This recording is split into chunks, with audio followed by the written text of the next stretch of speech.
Meron tanga na nagtatanga-tangahan. Basahin natin ang Galatia 3:3 sa sambayan ng Pilipino, kapatid na Daniel. Tangang-tanga na ba kayo? Nagsimula na kayo sa espiritu at ngayon magtatapos kayo sa laman? Yung mga taga-Galatia, sabi ni Pablo, talagang tangang-tanga na ba kayo? Nag-umpisa kayo sa espiritu tapos nagpapakabalik kayo sa laman. Ibig sabihin, nag-umpisa sila sa mataas na kalagayan, umaatras pa. Ano ibig sabihin nun? Paatras, hindi pa sulong.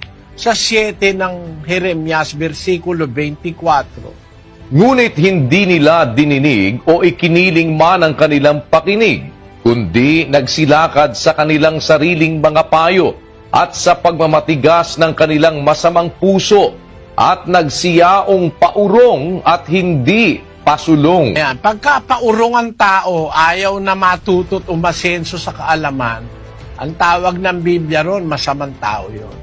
Sa pagmamatigas ng kanilang masamang puso, nagsiyaon silang paurong at hindi pasulong. Ayan po. Kaya kasalanan po yun, kapatid, yung ayaw kang tumanggap ng kaalaman. Gusto mo maging tanga ka dahil ayaw mo ng obligasyon. Kasalanan po sa Diyos yun, kapatid. Sana naunawaan.